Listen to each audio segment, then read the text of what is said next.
Muy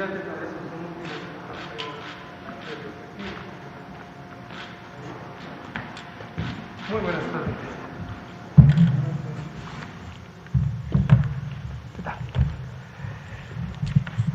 Muy buenas tardes. Son las 19:01 de este miércoles 28 de abril de 2021. Desde el Palacio Nacional de México, en la Ciudad de México, vamos a iniciar la conferencia de prensa diaria sobre COVID-19, la pandemia causada por el coronavirus SARS-CoV-2.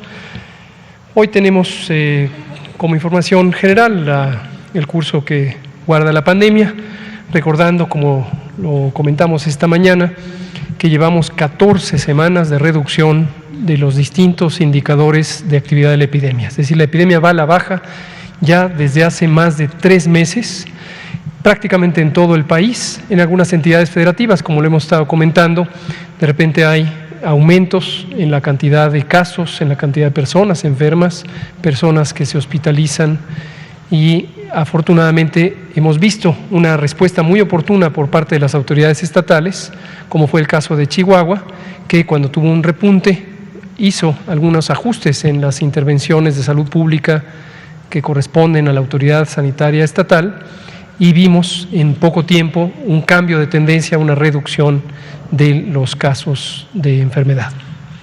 Y esto es muy alentador, pero como hemos dicho una y otra vez, no debemos asumir que se acabó la epidemia. Todavía no se acaba, en el mundo entero sigue existiendo la epidemia, y en tanto exista en otras partes del mundo, cada uno de los países tiene una condición de susceptibilidad para que pudiera reactivarse la epidemia.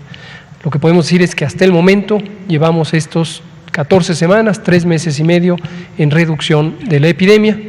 Y por el otro lado, que seguimos avanzando con la vacunación, ya tenemos prácticamente el 10% de la población mexicana cubierta, vacunada, y eso también es un elemento que contribuye a que reduzca la epidemia. Esa es la idea general. Vamos a presentar el informe técnico a cargo del doctor Alomía. Yo presentaré el informe del avance de la vacunación, y hoy tenemos a un invitado que apreciamos mucho, le llamaremos especial, como siempre le llamamos, pero es parte de nuestro grupo del sector salud. Fue por varios años el director de prestaciones médicas del Instituto Mexicano del Seguro Social, fue el coordinador de vigilancia epidemiológica y respuesta a contingencias, fue el creador de la red de laboratorios de vigilancia epidemiológica del Instituto Mexicano del Seguro Social, fue director de salud ocupacional en ese instituto, y es un brillante epidemiólogo, médico, cirujano y un colega excepcional. Y hoy tenemos el privilegio de que es el coordinador médico general del Instituto de Salud para el Bienestar. Y hoy nos acompaña el doctor Víctor Hugo Borja Aburto para comentarnos sobre los resultados de un trabajo muy importante que realizó él y su equipo en el Seguro Social, que es una estimación de la cero prevalencia de COVID-19 o de SARS-CoV-2. ¿Qué quiere decir cero prevalencia? ¿Cuántas personas o qué proporción de las personas que se detectan en México tienen ya anticuerpos contra el virus SARS-CoV-2? Y esta es información clave. Desde luego complementa a otros esfuerzos semejantes como el de la Encuesta Nacional de Salud y Nutrición, pero el doctor Borja nos explicará los detalles del estudio que condujo con su equipo. Bienvenido, Víctor Hugo, qué gusto que estés aquí. Vamos entonces a pasar en ese orden. Le pido al doctor Alomía si presenta, después presento la vacunación, escuchamos al doctor Borja y abrimos a preguntas y comentarios. Con mucho gusto, con su permiso, señor secretario, doctor Víctor Hugo Borja, bienvenido. Muy buenas noches también a todas y todos los presentes y a todas las personas que nos hacen el favor de sintonizarnos en esta conferencia de prensa. Como pueden ustedes ver, en nuestra curva epidémica, la de color azul en la parte superior, están distribuidas más de 2.5 millones de personas que hasta el momento han sido clasificadas como casos ya estimados de COVID-19. Esta curva precisamente lo que nos permite es ver el comportamiento de la epidemia desde su inicio, pero más importante, lo que ha ocurrido en últimas semanas. Como podemos ver, la reducción que se presenta entre la semana 14 y 15, con la que abrimos el gráfico semanal, se mantiene para el día de hoy es de un menos 19%, y con ese número sigue siendo, para ser ombligo de semana hoy día miércoles, pues una reducción importante que de seguro mantendrá la misma cuando cerremos la semana número 15. Menos del 1% los casos activos, y obviamente eso se explica por la reducción importante que hemos tenido de la carga de enfermedad de personas con COVID-19 en las últimas semanas, lo cual ratifica también pues que estamos teniendo obviamente una intensidad epidémica baja, concordante con esta disminución de 14 semanas que previamente ya se mencionaba. Es importante recordarle a la población que la COVID-19 puede producir complicaciones importantes en la evolución clínica de las personas, sobre todo cuando éstas tienen alguna comorbilidad o un factor de riesgo que facilita este tipo de complicaciones. Y lamentablemente, a consecuencia de las mismas, pues las personas pueden fallecer de COVID-19.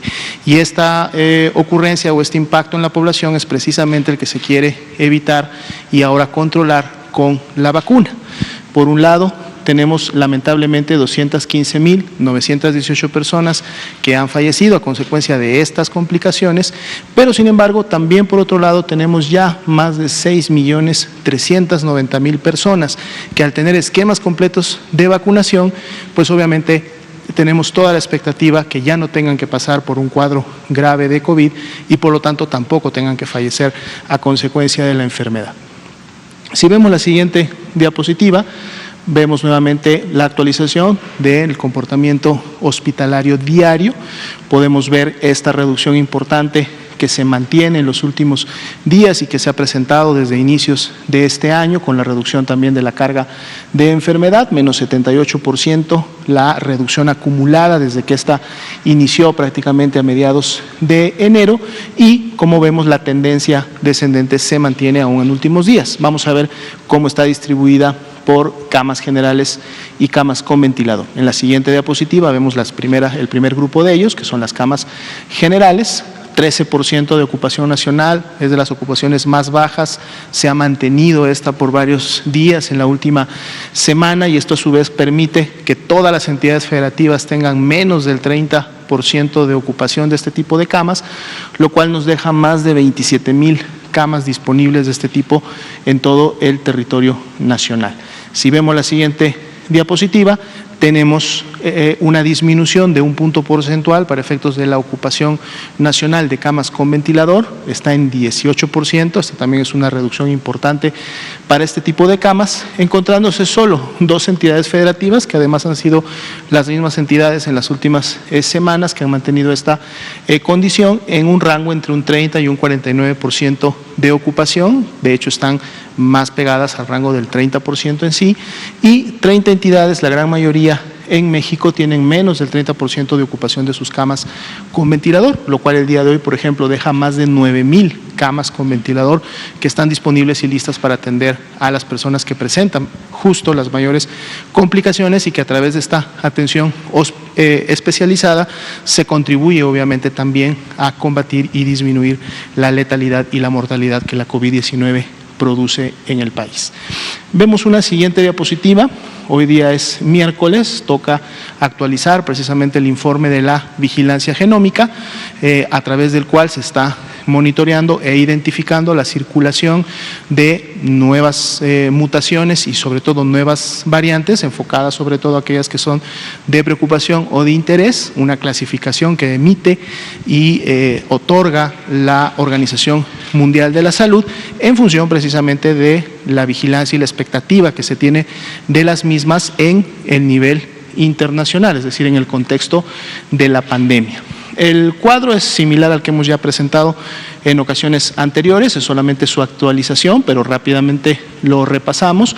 En las primeras columnas vamos a encontrar las tres variantes de preocupación, así se han denominado a nivel internacional. Primero la B.1.1.7, que fue esta variante que en su momento fue identificada de manera importante en el Reino Unido, específicamente en Inglaterra. La B.1.351, que es esta variante que en su momento se identificó también de manera importante en Sudáfrica. Y finalmente la variante P. BA.1, que es una variante que en su momento también se identificó primeramente en el país de Brasil. Podemos ver las mutaciones que caracterizan a cada una de ellas y un dato importante, el número de países donde hasta este momento se han identificado la presencia y por lo tanto la circulación ya de estas variantes, es decir, más allá que en un momento se identificaron asociadas a una circulación importante en un país, para el día de hoy, por ejemplo, para la primera variante ya son 132 los países que en su momento la han identificado. En el caso de la segunda, 82 y en el caso de la tercera, 52 países. Podemos ver entonces que la distribución obviamente de estas variantes, circulación, importación de las mismas, continúa también a nivel mundial. Para efectos ya de las detecciones que se han realizado en México, tenemos 74 identificaciones de la primera, 3 de la segunda y 16 de la tercera. Y me detengo rápidamente en la del medio, que es precisamente esta variante que en su momento, decíamos, fue identificada en Sudáfrica, en donde el día de ayer precisamente se realizan las primeras identificaciones de esta variante en el territorio mexicano con 3 aislamientos correspondientes, donde se encuentran 2 en el estado de Campeche, es de ahí donde surgió la notificación y donde se encuentran también las personas, se encontraron las personas que tenían esta variante, y una que fue notificada por el estado de Sonora, pero por una persona que residía en el estado de Baja California. Entonces es la primera identificación de esta variante ya en México. Las otras 2 ya las teníamos identificadas en el país, pero obviamente también actualizamos para cada una de las entidades federativas. Ustedes van a encontrar la información donde se encuentran obviamente estos aislamientos. Tenemos también la tabla de las variantes de interés, les dejamos la información para que ustedes las puedan revisar. Son variantes que básicamente se han encontrado circulando primeramente en alguna entidad de los Estados Unidos, las primeras en la costa este en California, las segundas en la costa oeste en Nueva York. No están asociadas específicamente a ese lugar, sino que ahí se identificaron por primera vez y pues bueno, también vemos obviamente una circulación como tal en México. Entonces, esa sería la actualización hasta este momento. Gracias, doctora Lumía.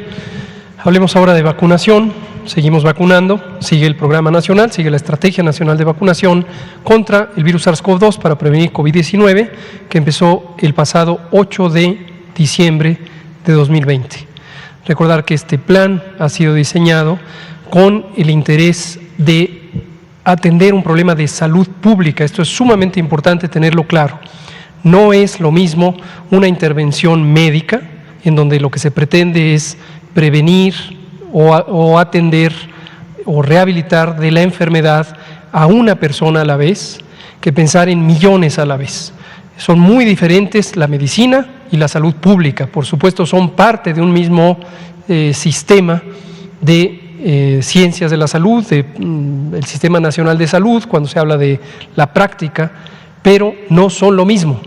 El objetivo de la estrategia, de la política y de la estrategia operativa de vacunación contra el virus SARS-CoV-2 es un objetivo colectivo, poblacional, de salud pública. Se está pensando en la población en su conjunto. ¿Por qué lo menciono? Porque ha habido alguna confusión, considero que de importancia, entre el propósito de esta intervención colectiva y las necesidades de cada una de las personas. Es obvio que las poblaciones están hechas de personas en lo individual. También es obvio que el derecho de protección de la salud tiene una connotación individual, pero existe jurisprudencia en las resoluciones de la Suprema Corte de Justicia para reconocer de manera explícita 2 dimensiones del derecho de protección a la salud: la dimensión individual y la dimensión colectiva. El plan o estrategia o política de vacunación contra el virus SARS-CoV-2 para prevenir COVID se enmarca en la noción colectiva del derecho a la protección de la salud. En un momento dado, cuando estamos vacunando a una población, lo que interesa es un beneficio colectivo a través de un mecanismo que es beneficiar con la protección que brinda la vacuna a una persona y a otra y a otra y a otra. Pero no son reemplazables, no son sustitutos, y es muy importante tener claro que el interés superior es el interés colectivo, es el interés poblacional del conjunto de la población mexicana, del Estado mexicano. Y en un momento dado también es importante ver que la priorización que se ha hecho del orden en que se van vacunando a las poblaciones está determinado por ese interés colectivo. Si una persona pertenece a una de estas poblaciones explícitamente identificadas, pero no le corresponde vacunarse en un tiempo y lugar dados, porque en ese tiempo, en ese momento, está en curso una aplicación prioritaria para una población por los objetivos colectivos, entonces la persona tiene que esperar. Desde luego es completamente entendible y desde mi punto de vista legítimo que esa persona sienta insatisfacción, pero en todo momento debemos tener claro que el objetivo de vacunar en México contra el virus SARS-CoV-2, que produce un fenómeno colectivo, que es la epidemia de COVID, el objetivo de prevención es también colectivo. Vacunamos ayer hasta las 21 horas, durante ese día, 27 de abril, que es ayer martes, 292.988 personas. Estos datos ya los expusimos públicamente esta mañana cuando tuve la oportunidad de que el presidente López Obrador me convocó para hacer algunas aclaraciones sobre esto. Entonces son los datos que ya vieron parte de la población esta mañana, son los del corte de información hasta ayer. La siguiente, por favor. 16.985.391, casi 17 millones, es la suma de personas que hasta el momento han sido vacunadas con al menos una dosis, o la suma de dosis que han sido utilizadas. La siguiente. Y la suma de personas que han recibido una dosis es 12.133.560. ¿Por qué la discrepancia? Porque hay una de las 4 vacunas que solo requiere una dosis. Por lo tanto, no se puede solo multiplicar el número de vacunas, el número de personas por 2 para llegar al número de vacunas. Aquí está el desglose. Noten ustedes que cada uno de los conjuntos sigue cambiando, los 3 están cambiando en la medida en que los 3 están activos en el proceso de vacunación. Personal de salud de primera línea, 976.412, personal educativo, 512.138, ya estamos en 5 nuevas entidades federativas a las iniciales y 10.645.010 personas adultas mayores. Aquí también es importante visualizar que la estrategia operativa de la política de vacunación es incluyente. ¿A qué nos referimos? Vacunamos primero personas de 60 y más años de edad, pero cuando empezamos a vacunar a personas de 60 y más años de edad, siguió activa y sigue activa la vacunación del personal de salud de primera línea. Estamos próximos a arrancar la vacunación al personal, a las personas que tienen o tenemos 50 y más años de edad, pero sigue activa la vacunación de personas de 60 y más años de edad. Es decir, no se interrumpe, no se le acabó la oportunidad a las personas adultas mayores de 60 años de ser vacunadas. Si usted tiene, o un familiar suyo tiene 60 o más años de edad y no fue vacunada por la razón que sea, no se atrevió, no quiso, en su momento no tuvo confianza en la vacuna, no se enteró de que en su localidad se estaba vacunando, no se preocupe, sigue activa la vacunación. Sigue activa la vacunación, no ha sido decretada o declarada ya terminada para las personas adultas mayores de 60. Lo que sí dijimos el martes, y lo decimos con claridad, es: conocíamos con antelación cuál era la expectativa de personas o del porcentaje de personas que posiblemente no querrían ser vacunadas. Para ese propósito se hicieron encuestas. La Encuesta Nacional de Salud y Nutrición 2020 incluyó la exploración de este fenómeno. ¿Cuál era la disposición a ser vacunado, cuando viniera la vacuna COVID? La encuesta se empezó a levantar en agosto de 2020, en antelación al inicio de la vacunación, en antelación a la llegada de las vacunas. ¿Por qué? Porque interesaba saber qué expectativas teníamos sobre cuántas personas o qué porcentaje no querrían ser vacunadas en su momento. Esto es lo que nos ha permitido trabajar con tranquilidad de decir: sabemos cuántas personas hay en el censo, pero también sabemos cuántas personas posiblemente no van a aceptar la vacuna. Lo deseable es que se aumente hasta el 100% la cantidad de personas que desean ser vacunadas y que logran ser vacunadas. Por eso es que no se cierra la puerta, sigue abierta. Si usted tiene 60 y más años de edad, durante el periodo en que se vacunen las personas de 50 en adelante, también usted puede ser vacunado. La siguiente, por favor. Los ESAVIS, eventos supuestamente asociados a vacunación e inmunización, los presentamos todos los días para que se vaya identificando cómo cambia este número. Estos están actualizados a la fecha vigente de la presentación. La buena noticia es no han cambiado. ¿En qué sentido no han cambiado? Siguen siendo muy infrecuentes, 0.1%, y más importante que eso, más de la 98 o 99% son casos leves. Leves quiere decir reacciones que duran o pocas horas, desde pocas horas hasta un día, 2 días, a veces 3 días, como la fiebre, que es uno de los síntomas que aparece con mayor frecuencia, sobre todo en personas en la segunda dosis, pero se resuelve espontáneamente, no deja daño alguno y eso es muy alentador. Demuestra ya en la operación que se trata de vacunas seguras, además de ser eficaces. La siguiente, por favor. Hoy recibimos dotación de vacunas, como decíamos en la mañana. Esta es una semana de especial interés por la gran cantidad de vacunas que recibimos. Ya lo habíamos explicado, Pfizer ha cambiado su ruta de distribución, ya no vendrán de Europa, ahora vendrán de Estados Unidos, las vacunas Pfizer-BioNTech que estaremos recibiendo. En anticipación a ese cambio que nos podría dejar durante una semana sin abastecimiento, Pfizer tuvo a bien, y se lo agradecemos, de anticiparnos el envío de las dosis de la próxima semana. Y esta semana estaremos recibiendo 2.010.000 dosis de vacuna Pfizer-BioNTech. Hoy fue el primer cargamento, como suele ocurrir los martes, 487.500 dosis. El doctor Pedro Centeno desde el aeropuerto las recibió esta mañana. La siguiente.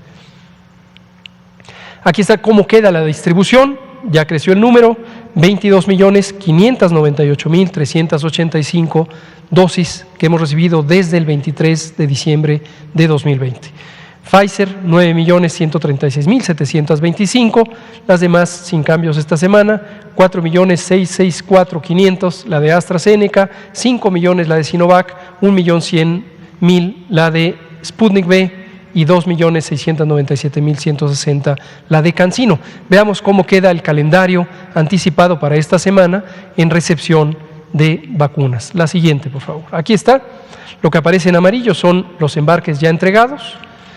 Mañana recibiremos 585.000 y el viernes 30 de abril, Día del Niño, 938.340 dosis, casi 1 millón, para sumar 2.010.840.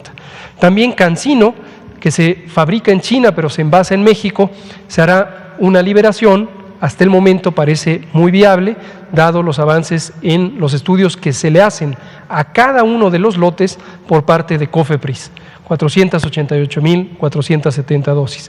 Y finalmente para esta semana, Sputnik V, la vacuna rusa, recibiremos 300.000 segundas dosis y 500.000 primeras dosis de un nuevo embarque el próximo jueves 29, mañana. Y hemos cambiado aquí en este calendario porque por el tiempo de viaje llegarán hasta el lunes 3 de mayo otras 500.000 que representan un nuevo embarque también de primeras dosis. Es decir, 1 millón de primeras dosis de Sputnik V y 300.000 de segundas dosis. Para un total de casi 3.300.000 que estaremos recibiendo esta semana. Me parece que esta es la última. Y como decíamos en la mañana, esto va a empezar a acelerarse en la medida en que, de acuerdo con los contratos y de acuerdo con las capacidades de producción, empezaremos a incorporar vacunas que están pendientes de ser entregadas. Ahora sí, le damos la palabra al doctor Víctor Hugo Borja Aburto, coordinador médico del Instituto de Salud para el Bienestar. Adelante, Víctor. Muy buenas tardes a todos. Muchas gracias, doctor Gatell. Vamos a presentar un estudio que realizó el Instituto Mexicano del Seguro Social, más específicamente el Laboratorio de Vigilancia Epidemiológica de la Dirección de Prestaciones Médicas, que complementa el sistema de vigilancia epidemiológica del país. Las encuestas epidemiológicas realizadas en México complementan este sistema de información y las decisiones se toman tomando el conjunto de evidencias que se tienen, además de los casos confirmados. Este estudio se realizó en el Instituto Mexicano del Seguro Social, fue publicado recientemente la semana pasada en número especial de COVID-19 en la revista Microorganismos. El doctor Esteban Muñoz Medina y la doctora Concepción Grajales participaron de manera importante en este estudio. Junto con el equipo del laboratorio en su conjunto, fue una evaluación de la cero prevalencia, es decir, la proporción de anticuerpos que había circulantes en esos momentos entre el 10 de febrero y el 31 de diciembre del 2020, es decir, hasta la mitad del segundo brote o de la segunda ola. No considera la segunda mitad, que fue a partir del mes de enero de la segunda ola. Es un muestreo no relacionado y anónimo, fue a partir de sueros sobrantes en los bancos de sangre y en los laboratorios clínicos de pacientes no relacionados con COVID. Se realizó en 34 bancos de sangre y 34 laboratorios clínicos. En total fueron 24,273 muestras procesadas de todos los grupos de edad. La siguiente, por favor. Buscamos dos maneras de investigar los anticuerpos a través de dos pruebas. Una fue esta prueba de anticuerpos común, que son IgGs, a través de una prueba de quimioluminiscencia. Es una prueba aprobada por FDA y tiene registro COFEPRIS también para la detección de anticuerpos IgG. Y otra prueba que es una prueba subrogada o busca evaluar los anticuerpos neutralizantes. Aunque nosotros generemos anticuerpos, no necesariamente son efectivos en neutralizar el virus si este penetra el organismo. Estos anticuerpos neutralizantes son los que efectivamente podrían neutralizar al virus. Para ello, para evaluarlos de manera directa, es una prueba compleja porque se tiene que cultivar el virus y se tiene que poner en contacto con los anticuerpos. Sin embargo, hay una manera indirecta y se utilizó esta otra prueba de CLIA, aprobada por la FDA, para la búsqueda de anticuerpos neutralizantes, es decir, anticuerpos que protegen de la reinfección. La siguiente, por favor. Entonces, en resumen, nada más para mostrar cuáles son los anticuerpos que buscamos aquí, si nos exponemos al virus, después de un tiempo hay una manera de detectar el virus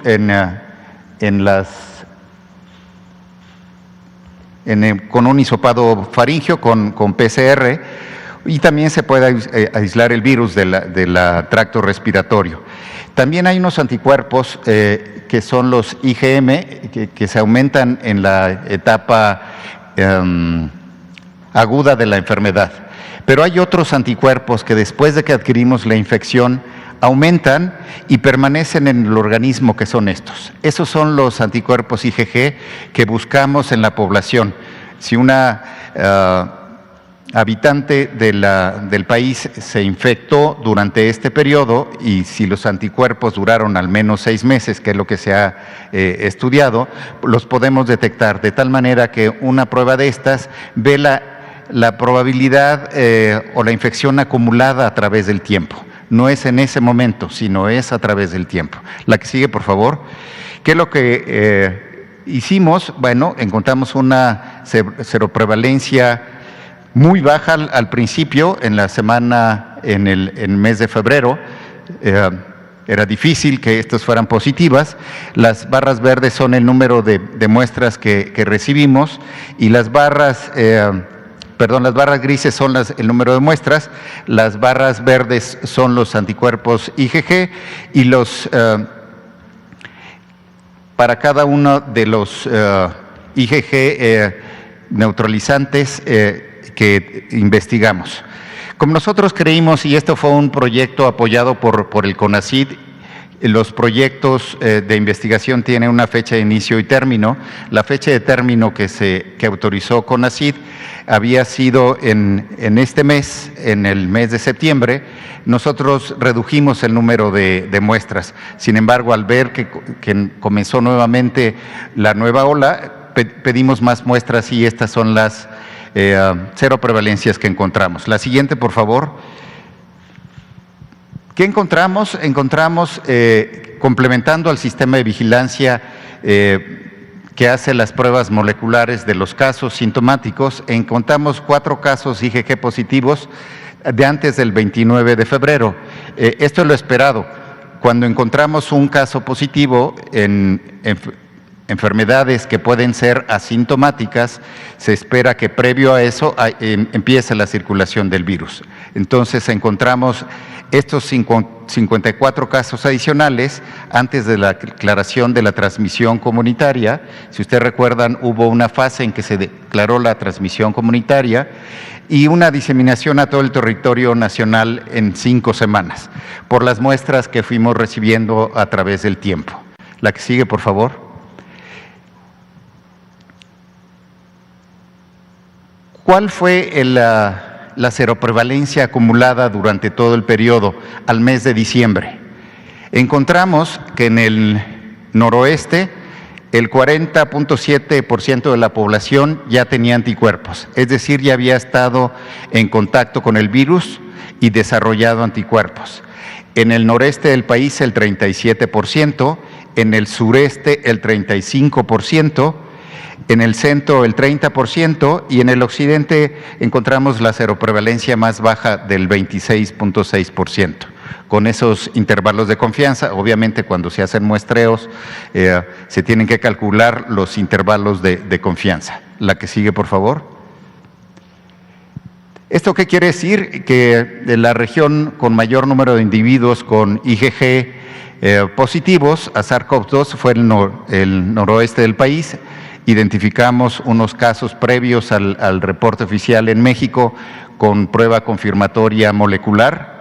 Entre las personas con presencia de IgG se encontró una positividad de anticuerpos protectores del 86%. Esto quiere decir lo que les decía de los anticuerpos neutralizantes. De los casos que fueron positivos con IgG, el 86% protegían efectivamente contra el virus. Quiere decir que el 13.9% de los IgG positivos podrían volver a infectarse. Y es el caso de las reinfecciones que hemos estado viendo, que son bajas, pero todavía, aunque se tengan algunos anticuerpos generados por la enfermedad, no es una protección completa. La siguiente, por favor. Esta información complementa, decíamos, el sistema de vigilancia epidemiológica regular. Si ustedes recuerdan, el doctor López-Gatell mencionaba que en Sanud reportó el 25% de seroprevalencia, aquí se reporta cerca del 35%, es el crecimiento entre agosto y diciembre de 10 puntos porcentuales, posiblemente hubiera un crecimiento adicional de 10 puntos porcentuales después de transcurrido diciembre, enero y febrero y hasta marzo, que es cuando disminuyó la segunda ola, pero es la mitad de los casos presentados en esa segunda ola. Es importante mencionar que aunque tenemos este número importante de mexicanos que tienen anticuerpos, nos encontramos todavía lejos de alcanzar la inmunidad de grupo o de rebaño. Sin embargo, la podremos alcanzar complementando con el programa de vacunación. No necesariamente todos los vacunados son aquellos que no tienen anticuerpos, hay una intersección. No hacemos una prueba de anticuerpos para vacunar. Sí creemos que muchos de los adultos mayores que hemos vacunado no tienen anticuerpos porque son la población que se encuentra en mayor resguardo o que hemos como sociedad protegido más. La medida más importante entonces es continuar con la vacunación para poder alcanzar esa inmunidad de rebaño y no debemos relajar las medidas de higiene, aunque tengamos una proporción importante de la población con anticuerpos neutralizantes o IgG. El uso de cubrebocas, la higiene de manos y la sana distancia, además de las medidas generales de control de distanciamiento social, se debe de mantener hasta que baje el riesgo de una tercera ola, aunque muy posiblemente estos resultados muestren que haya una probabilidad baja, no es que sea imposible, pero una probabilidad baja de esa tercera ola. Eso es todo, doctor Rethel. Muchas gracias, doctor Víctor Hugo Borja. Un comentario previo a que abramos a preguntas y respuestas. Esta información que ha presentado el doctor Víctor Hugo Borja consideramos que es relevante y es de interés público general. Lo trajimos por eso aquí a la conferencia, tenemos el gusto de que el doctor nos lo haya explicado, porque a veces este tipo de información, o más bien habitualmente este tipo de información, queda en los círculos científicos. Se publicó en una muy buena revista internacional, desde luego académicas y académicos de México y el mundo leerán los resultados, pero se conoce poco en el público en general, entre personas no especializadas en el campo. Y es justo contrario a lo que suele ocurrir con algunas noticias, esto lo hemos comentado varias veces, en donde entran a los circuitos de noticias temas sobre tratamientos, sobre el curso de la enfermedad, sobre secuelas, sobre duraciones de la enfermedad, sobre reinfecciones, y luego se propagan las noticias sin que tengan un sustento científico sólido. Entonces, en este caso tenemos un estudio hecho en México, hecho por científicas y científicos mexicanos que trabajan en instituciones públicas, en este caso el Instituto Mexicano del Seguro Social, y que producen un conocimiento que es sumamente valioso para tomar decisiones de salud pública en tiempo real. Aquí la conclusión, como ha señalado el doctor Borja, es muy clara sobre cuáles son las expectativas de protección por anticuerpos que podemos tener en México, y de manera concreta, como ya lo señala él, no estamos todavía cerca de la inmunidad de rebaño, aunque estos datos colectados cerca del ACME, del pico epidémico, muestran ya un aumento de la inmunidad poblacional con respecto a los datos de agosto, que son los que colectó la Encuesta Nacional de Salud y Nutrición. Y seguramente en adelante será de interés en algún momento adicional volver a medir cuál es la frecuencia de anticuerpos que existen en la población mexicana. Muchas gracias, Víctor Hugo. Vamos a abrir a preguntas. Por favor, Juan Hernández, Grupo Cantón, Periódico Basta. Referente a ese estudio, ahorita que lo está exponiendo, ¿cuánto faltaría o qué estimación ustedes tendrían para que México pudiera llegar a esta inmunidad de rebaño? Y ahorita las cifras que estaba dando precisamente por zonas, ¿qué ha influido para que en algunas partes haya más anticuerpos precisamente contra el COVID? ¿Es clima, alimentación? O sea, ¿qué es lo que ustedes descubrieron ahí? ¿Qué nos puede compartir? Esa es la primera. Las distintas seroprevalencias reflejan que la circulación del virus fue distinto, no fue homogéneo en todo el país. ¿Por qué fue por distintas razones? Primero, la cercanía con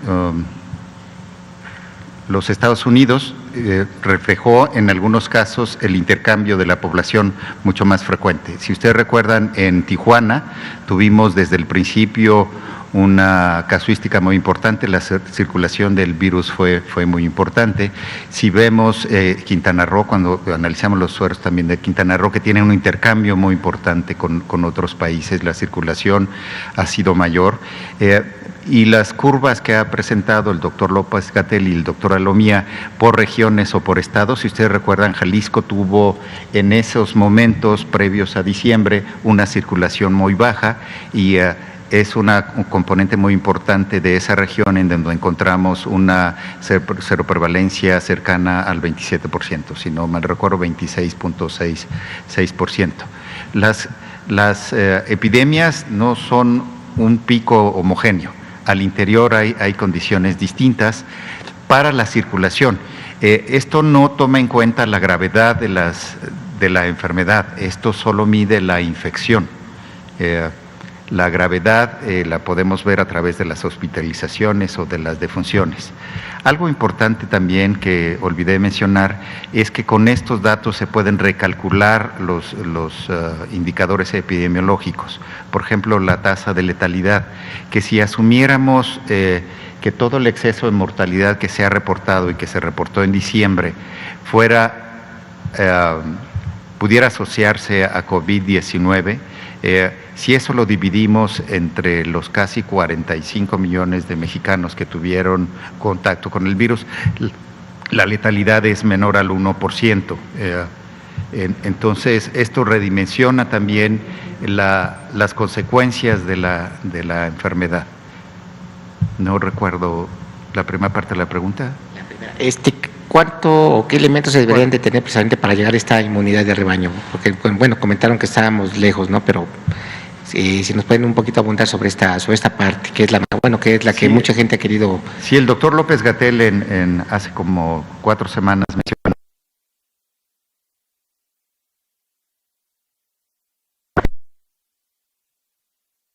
anticuerpos entre las 2 olas importantes que tuvimos en el país.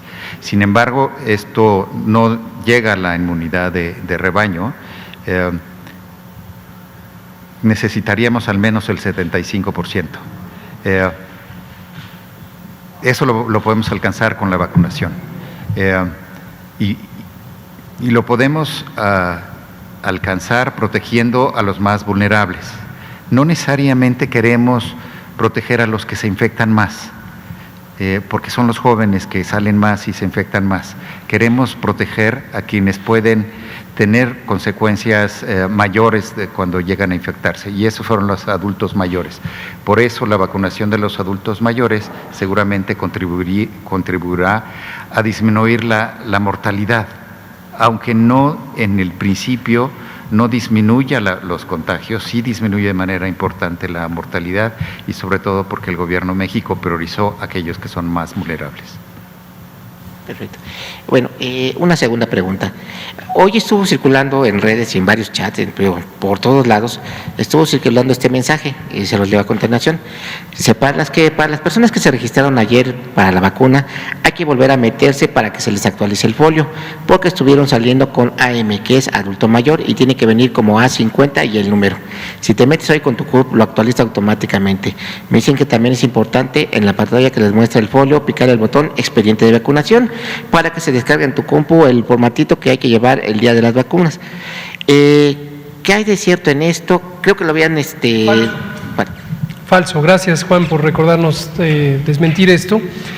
Comenta Juan Hernández de Grupo Cantón, periódico Basta, que circuló en las redes sociales una noticia o una idea de que quien se registró en la plataforma mivacuna.salud.gov.mx, mivacuna.salud.gov.mx, y lo hizo ayer 27 de abril, dice este comentario que deben volver a registrarse, y explica algo que no tiene ningún sentido. Esto es falso. Hoy por la tarde o un poquito antes del mediodía lo comenté yo en mi cuenta de Twitter, HL Gatell, dije, esto es completamente falso. Es parte de una campaña de sabotaje, quién sabe quién la perpetra, seguramente una mente muy perversa y malintencionada que está atentando contra el interés superior de esta nación. Es falso. Igual que una falsa información que había circulado antes de que abriéramos la página de que se registrara. Si usted se registró ayer, tiene 50 y más años de edad, siga, no se preocupe, ha quedado registrado en la página mivacuna.salud.gov.mx. El registro es sumamente fácil, solamente tiene que tener claros sus datos de domicilio y nada más. Si conoce su cédula única del registro poblacional, CURP, qué bueno. Si no la conoce, ahí mismo en el portal mivacuna.salud.gov.mx encontrará la manera de recuperar ese dato. Es más, le pido, si es tan amable, excelente. Aquí, para mostrarlo de manera gráfica, aprovechando que tenemos hoy más tiempo, esta es la página mivacuna.salud.gov.mx. .gov.mx. Ahí está. Ustedes entran aquí. Si se saben su cédula única del registro poblacional, CURP, lo anotan. Aquí la pregunta es, tengo 50 años cumplidos y me quiero vacunar. Pues adelante, ponerlo. 50 o más, por supuesto. Ponen aquí que no son un robot, confirman su CURP. No se sabe usted su CURP, no se preocupe. Pica aquí. De aquí le va a llevar a la página del RENAPO, del Registro Nacional de Población, de la Secretaría de Gobernación. Usted va a poner sus datos generales, cuándo nació, dónde nació y cómo se llama, y le va a decir cuál es su CURP. Copia eso, lo pega aquí, entra. Se abre una fichita muy simple, muy fácil de llenar, donde le piden precisamente ese CURP. Si ya lo puso, ya está precargado su nombre y demás, y solo tiene que poner su dirección y el sitio, el código postal, etcétera. Y ya, y le genera un documento en formato PDF que es su comprobante de que ha sido registrado. Víctor. Sí, como coordinador Correcaminos en la Ciudad de México, me gustaría mencionar que ha sido mejorado este sitio en relación al registro de 60 y más, de 50 en adelante. Ya se puede obtener lo que se llama expediente de vacunación. Después de quedar registrados, sale un formato PDF con los datos de su nombre, su CURP y el folio del registro de vacunación que deben llevar cuando vayan a vacunarse. Esto nos va a facilitar mucho la logística. Los adultos mayores que fueron a vacunarse o quienes los acompañaron vieron que llenábamos en el sitio este mismo formato expediente de vacunación en ese momento. Esta versión les permite bajar ese expediente de vacunación, donde además de la edad les preguntan algunos de los antecedentes de comorbilidades, que nos va a facilitar mucho cuando lo lleven. ¿Por qué lo hicimos así? Porque creemos que también a menor edad también es más fácil el llenado de todas estas de manera digital.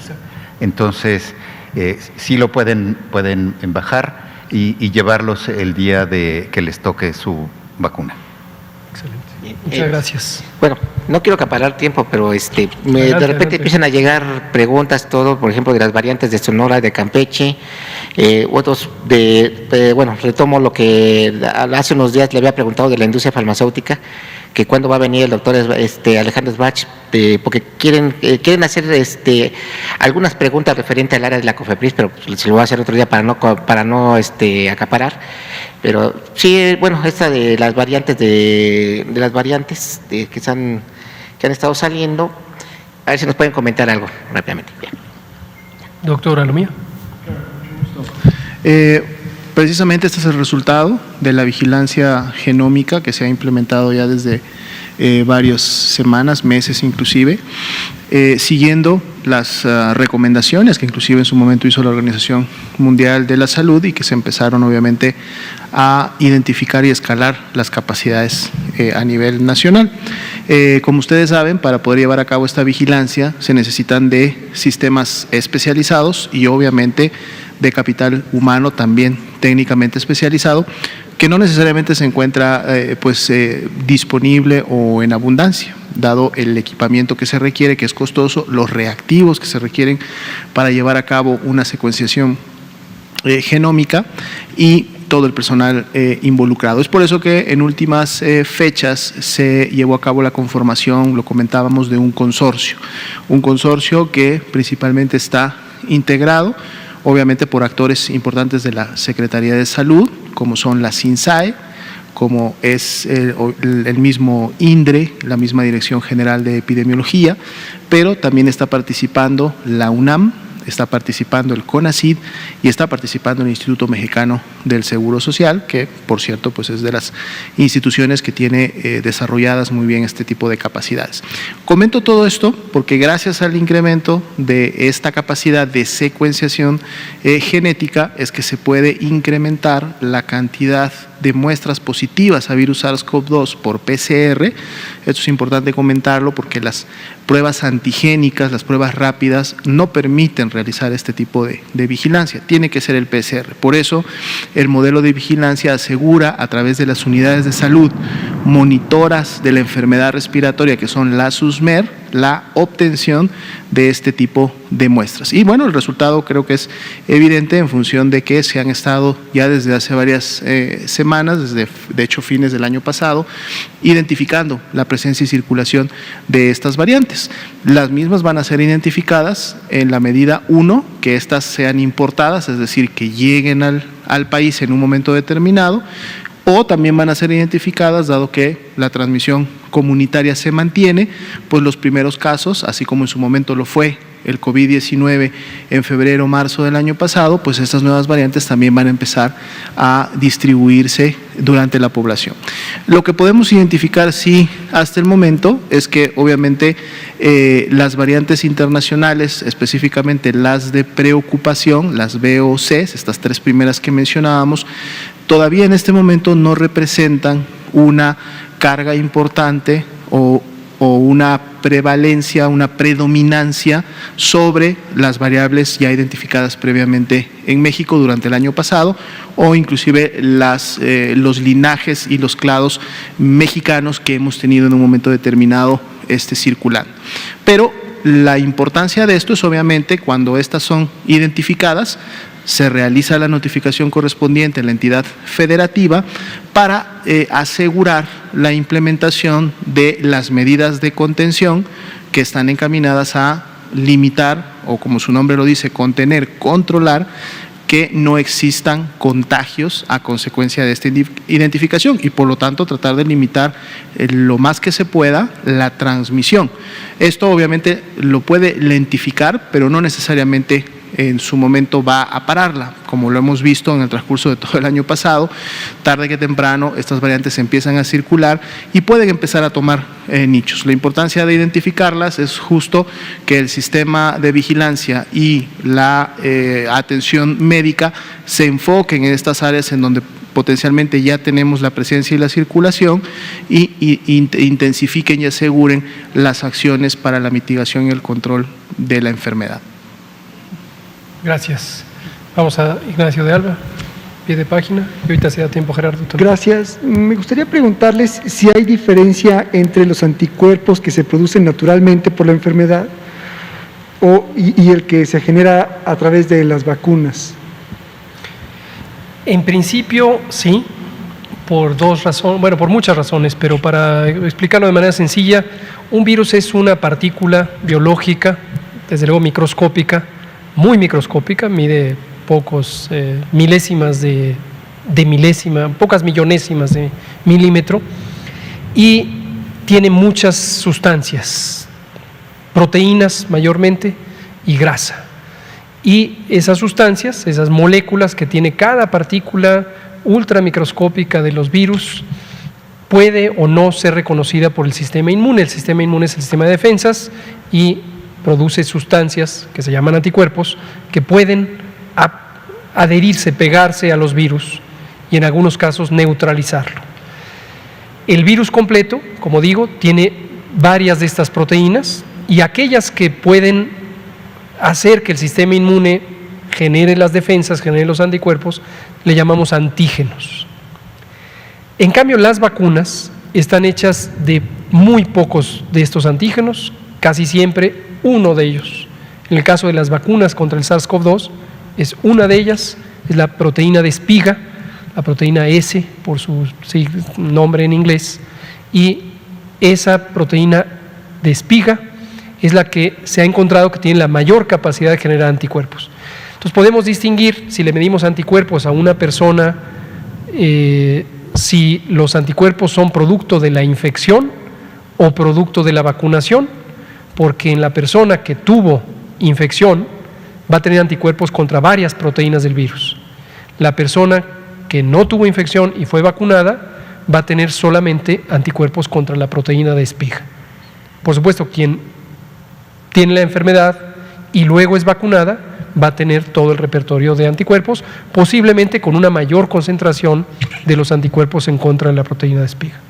Entonces, ¿las inmunizaciones son diferentes dependiendo las variantes o no? ¿Las qué, perdón? La inmunización es diferente dependiendo de las variantes.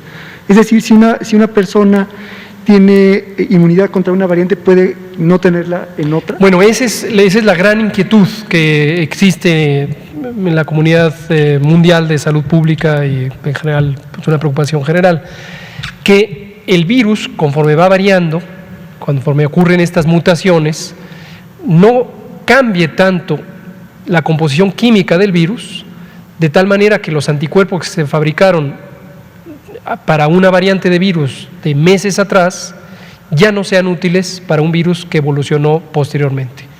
Un ejemplo clásico lo tenemos con la influenza. La influenza es un virus que evoluciona a tal velocidad o muta a tal velocidad que si en un año dado ponemos vacuna con cierta composición química que genera anticuerpos, al año siguiente el virus es suficientemente diferente como para ya no ser afectado por los anticuerpos que produjo la vacuna del año pasado.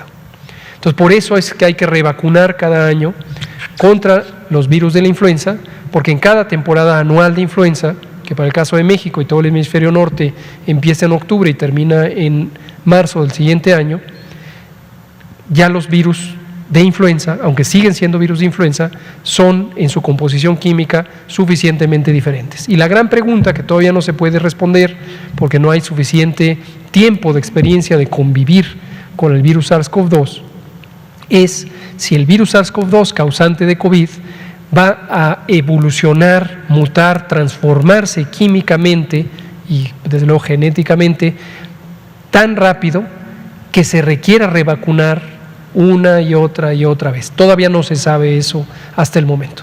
Gracias. Muchas gracias. Gerardo Suárez, Heraldo. Gracias, buenas noches a todos. Sobre el estudio de seroprevalencia, quiero preguntar si aquí se ha estimado que aproximadamente 70% de las personas o de los distintos grupos de edad que se están vacunando están dispuestos a hacerlo, y si la inmunidad de rebaño se alcanza al 75%, entonces no estamos en un riesgo de no alcanzar esa protección. La otra pregunta es si este estudio va a continuar o continuó después de diciembre. Y doctor Gatell, si nos puede dar un corte más reciente de los registros de vacunación de 50 a 59 años, si es que lo tiene. Y por último, de la variante sudafricana del COVID,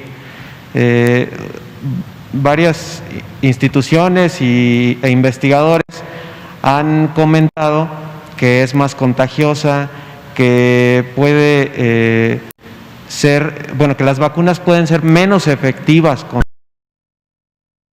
de SARS-CoV-2 e incluso reinfecciones.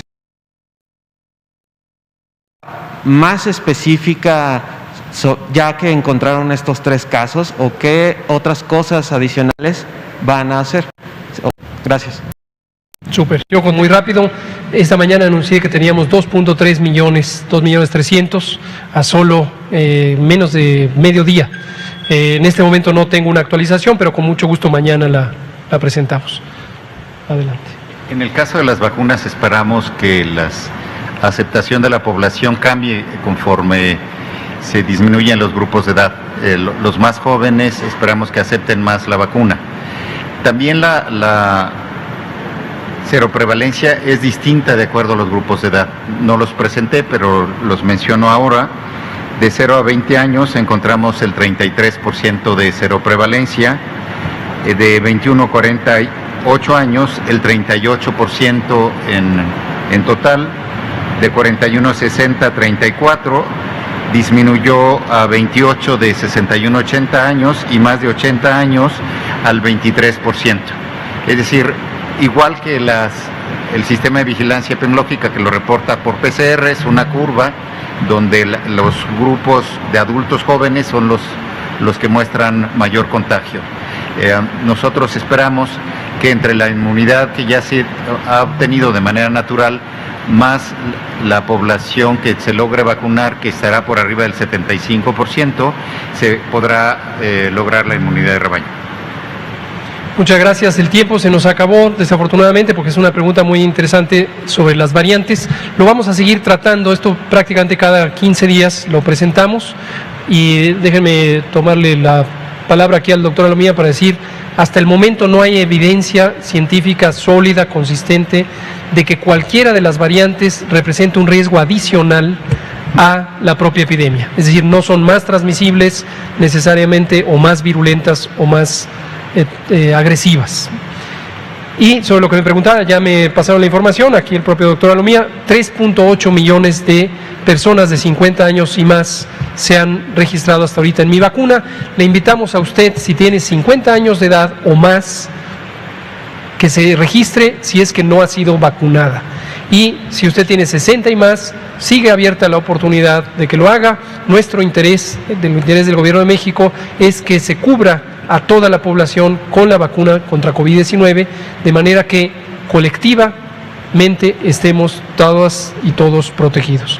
Muchas gracias, nos vemos mañana. Gracias, doctor Borja.